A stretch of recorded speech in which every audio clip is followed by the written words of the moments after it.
Hello everyone, welcome to my channel. Today I'm going to be taking you guys through beginner leg day workout that I created just for you guys.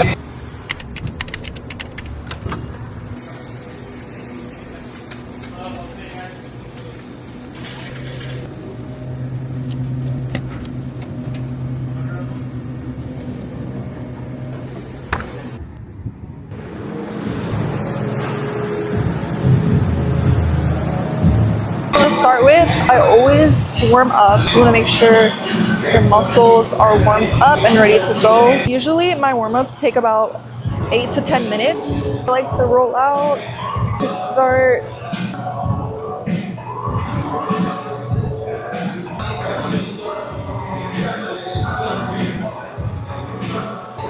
My leg day mobility routine is always the same. If you look at my other leg day videos, I never skip my mobility routine, guys. Like I said, do not want to get an injury. It might seem like whatever, like, oh yeah, like I can just skip it, but it makes a big difference. If you're a beginner watching this, you could copy this exact mobility routine that I'm doing. I literally just do one set of a few reps for each one, because remember, it's not an actual workout, it's just a warm-up, so you don't want to burn out, you just want to lubricate your muscles. I really like doing these for my ankle mobility and my hip mobility. A lot of people neglect their ankle mobility. It's actually more important than you think, especially if you squat. So I just do these a few times until I feel good and all warmed up. And I already drink my energy drink that you guys saw me get before this. It was the First Form energy drink. I really like those. This is my second time trying it and they feel really good, and it's not too crazy, so it doesn't keep you up too late. It's natural energy, so really like them. Okay guys, now I'm gonna do some hip circles. So for these, I just go outward a few times. Then I go inward a few times, then straight out, and then we'll go to the other side too. Same thing.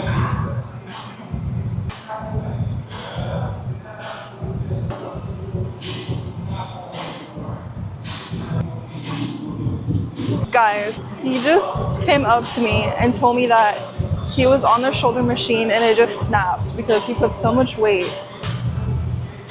Oh my god. It broke. You didn't even do all the weight and it still snapped? Well, I think it's supposed to snap, but still. Well, good thing you're okay. You don't hurt or anything? You didn't like get injured? Thank God. Good thing he didn't get hurt, guys, because that would have been bad.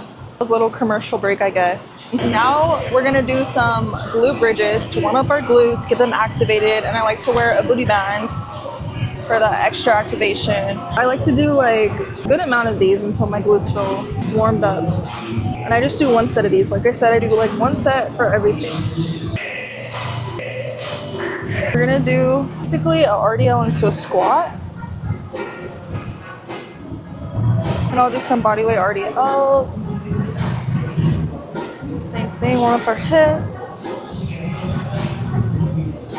Now we're ready to start the actual workout. So let's go. For the first workout, we're gonna do this machine. It's the hip adduction and hip abduction machine. So we are gonna do these both ways. We're gonna superset the inner and the outer. I chose to start with these first because you wanna open up your hips before you do the rest of your workout and activate your glutes. And also, we're doing these instead of kickbacks, glute kickbacks, because those can get kind of complicated. So that's why I picked these, because so if you're a beginner, it'll be way easier for you to get down rather than trying to like get the perfect form for kickbacks. These are a good alternative for beginners. We're gonna do 3 sets of each back to back. All you want to do for these is make sure you're sitting at the edge of the bench and pressing with your heels. You want to hinge at your hips too, but try to keep your upper body stable and really squeeze your glutes at the end. I do higher reps with these. I'm gonna do like 15 reps. Now for the inner, for at least my machine, all I have to do is turn these the other way. And usually with the inner, you're gonna wanna go lighter. So I usually do like 80 pounds. You're just gonna wanna adjust it to go all the way out as far as you can, because you wanna get that range of motion, but you don't wanna hurt yourself, so.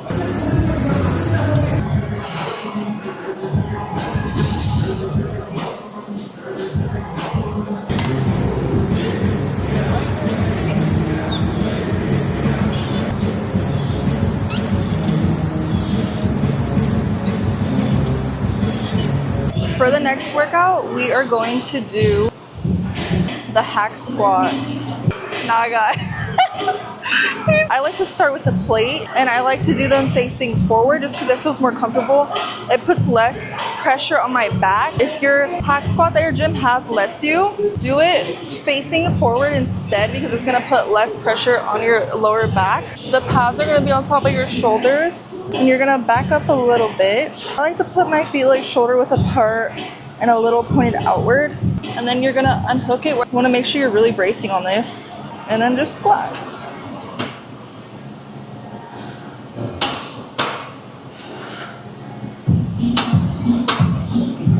I like to do 4 sets on these. So this first set is more like a warm-up set, and then I have 3 working sets where I'm gonna keep that weight the same all through those 3 sets. For our working sets, I think I'm gonna do 2 plates, so I'm gonna add another plate on each side. And don't worry about the weight, guys. Usually the hack squat machine already weighs a certain amount by itself with no weight added on. So don't feel bad if you're just doing like no weight on the machine. Though you're technically not doing no weight, you are still doing weight. Yeah, don't feel bad about that. Just focus on getting your form down, especially if you're a beginner. Like for this next set, I am gonna put my belt on since it is heavier. I'm gonna shoot for 8 to 10 reps. 9, 10. Oh, okay guys, we got 10.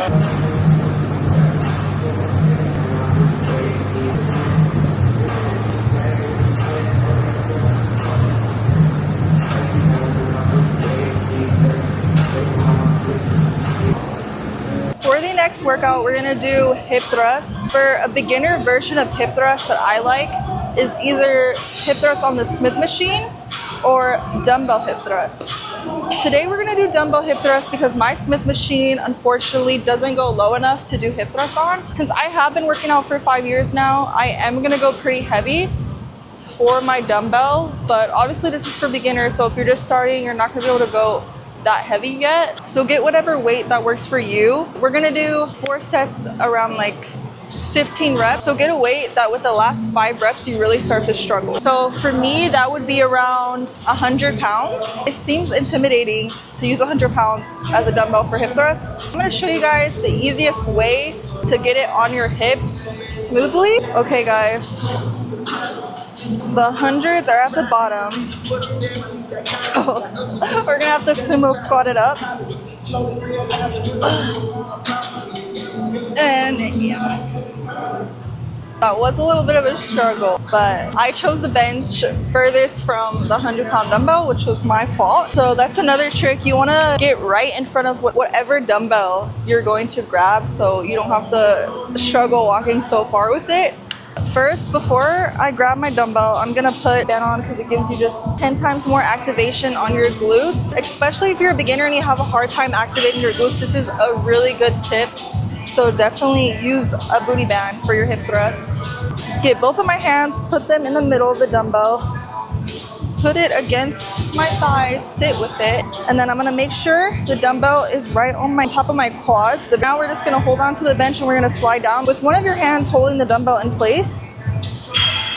And then you're gonna wiggle. You want your knees to be pushing against the band. Then I brace my core, put my hands on the dumbbell, and then I just thrust. You always want to think as your hips as an ice cream scooper.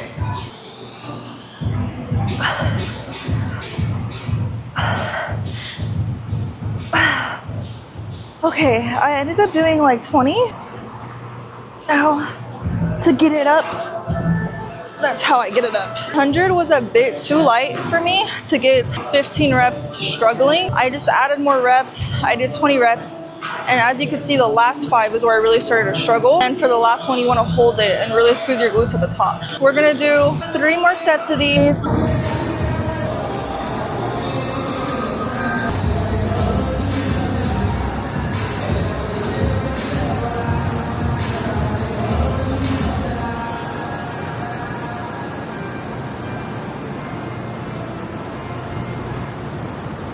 Okay guys, we're gonna finish with the quad machine now. I am going to do 4 sets total. A tip for the quad machine is if you wanna target your outer quad more, you're gonna put your feet closer together, and then you're gonna point your toes outward.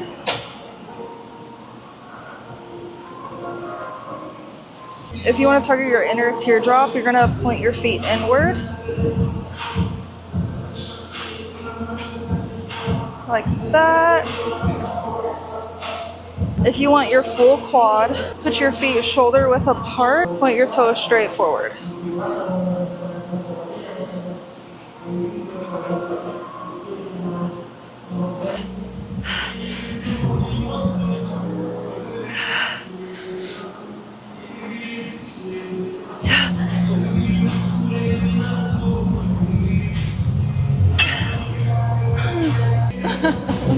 If you didn't already know, for all my last sets for each workout, I always go until failure. So make sure on your last sets, you're giving it your all, because that's where the growth comes in.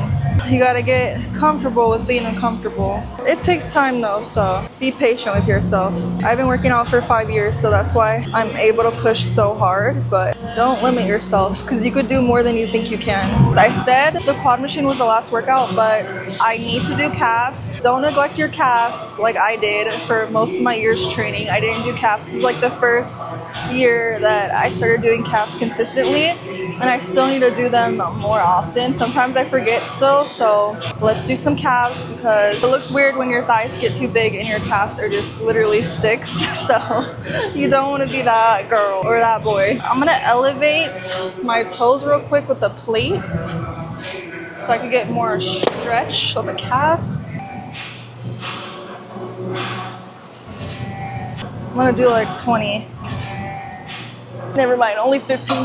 Oh, calves burn so bad. And also guys, another reason why I'm not doing hamstrings really is because I split up my leg day. One of my leg days I do quads and glutes and calves when I remember, and then the other leg day I do hamstrings and glutes, and then I have a third leg day for the week, which I just do whatever I want to focus on a little bit extra. If you're a beginner, I would recommend starting off with 2 leg days and splitting them up so you could recover faster. 1 leg day is quad focused, and then 1 leg day is hamstring focused, but both days you're going to do some glutes. That's what I recommend so you can recover the fastest and so it's not too overwhelming. That is the finished beginner leg day. I hope you guys enjoyed. I hope I helped you guys with my tips and tricks. Here is the finished pump. If I did help you guys, make sure to like, subscribe, and comment. See you guys in my next video. Bye!